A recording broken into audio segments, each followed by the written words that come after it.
Hello, ladies and gentlemen! My name is Cornelius, and I hope you're hungry of knowledge. In the last video, we talked about diets, different diets, how may these diets affect your body. Today, we're talking about exercise and how different type of exercise might help you to lose weight. So, physical activity. We all do some sort of physical activity, and it helps us regardless. But if you have a goal to lose weight, there are certain activities that are better to do than the others, and I'll just explain you that. So to understand what I'm going to talk about, you must understand basics in human metabolism, which I will teach you today. But don't worry, this stuff is exciting. So let's start.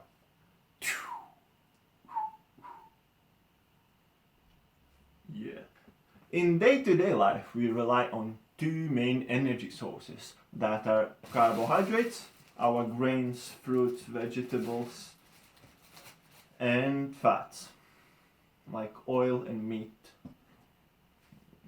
milk, whatever.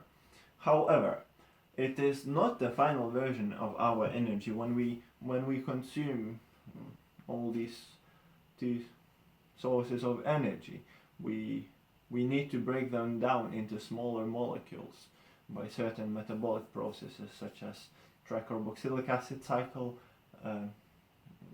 and electron transport chain. Before that, of course, the carbohydrates have to be broken down into glucose and fats into free fatty acids. But that doesn't concern you this far. When all carbohydrates and fats are processed in your body, the final result is a molecule called ATP. The full name of this molecule is adenosine triphosphate. The name suggests that it has three phosphate groups, triphosphate. And the real magic happens when ATP, adenosine triphosphate, loses one of the phosphate groups. And that's where magic happens, because when it loses one phosphate group, energy is released in the meantime. So then you end up with adenosine diphosphate and free phosphate group, which is just floating around mitochondria. So now when we have a small grasp of how ATP is produced and works, I have to tell you that there is another way how we can make energy. And here is where creatine phosphate comes in handy. So basically, there is another molecule in our bodies, creatine phosphate. And I assume you know where I'm going with this. When ATP loses one phosphate group, it becomes ADP, adenosine diphosphate.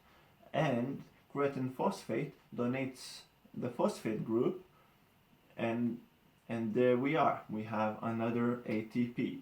However, creatine phosphate storage in our bodies is quite low. We basically covered how we make energy in daily life.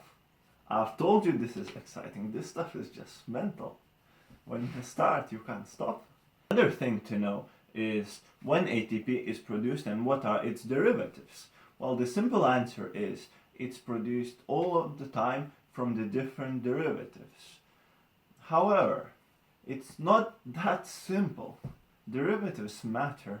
Normally, we have very little ATP in our cells, and when we want to lift something very quickly, very instantly, creatine phosphate comes in to help. It only lasts for a few seconds. That's why you can lift something very heavy very quickly, but then you just can't if you don't make it in this momentum. And if you wanted to repeat the movement, you just simply couldn't, because other metabolic processes would not supply enough ATP to do such movement. So that's why we can lift heavy weights for short periods of time. For sprinting or another high intensity exercise, and by high intensity I mean exercise which you couldn't possibly do more than 2 minutes without complete exhaustion. And for this type of exercise, we use glucose as our energy source, and glucose is being broken down in an anaerobic reaction called glycolysis. Anaerobic reaction means it has no oxygen in it, and the byproduct of this reaction is lactic acid. Lactic acid gives you this soreness, which makes your muscles hurt. But when we do low intensity exercise, like marathon, and now all the marathonists, what? What did you say? It's low intensity? I'll fucking show you. Well, with the marathon, you start slow and you finish even slower, and it takes long time. That's what I consider low intensity, no offense. However, this time the respiration reactions are aerobic. That means it has oxygen. But the thing with these reactions is that they are very efficient, however, they're very time consuming. And it takes way more time than an aerobic reaction. Because there are very many steps, like tricarboxylic acid cycle, I believe it has over 15 steps. Electron transport chain, oh, that is one complex machine. Well, the idea is it takes longer time, and that's why we can run for very long time, because these reactions are very efficient but slow. So the slower you move, the more time reactions can have for producing ATP without stopping. So that leads us with very high endurance for very low intensity exercises. So these are very basic applications of the energy. I've told you, in reality they work always together and synergizes each other. Finally, we come to the part about exercise. The most efficient way to burn calories is to lift weights. However, we have a flaw in our respiration system. We can only produce enough ATP for lifting weights for so long. After a few minutes, we can't lift the same weights anymore. We can't lift almost any weights for that matter. And that is the bit that troubles us.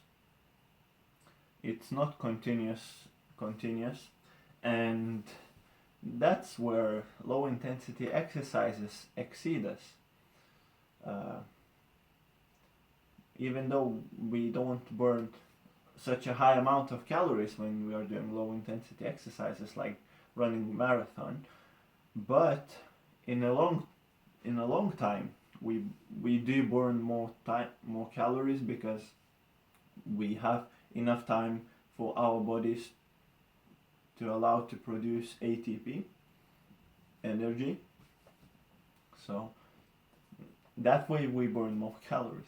I'm sorry, gym lovers. I'm sorry, but there is no other way than cardio. I'm sorry. Haha, I've got you dudes and lady dudes. There is another type of exercise which might be quite interested if you don't like cardio. There is a middle ground which I believe is jackpots for all those cardio haters, and it is CrossFit type of exercises. The reason why it's so efficient is because we use every single source of energy in our bodies, from the lifting weight aspect to the aerobic exercise aspect. That means running or other low intensity exercises. In addition to that, weightlifting increases hypertrophy, And hypertrophy increases your overall metabolism. In simple terms, increases your basal metabolic rate because you have more muscle, which requires more energy consumed even while you sleep. So basically, the more muscles you have, the easier to lose weight for you is. Thank you very much for watching. Stay classy. I'll see you next time.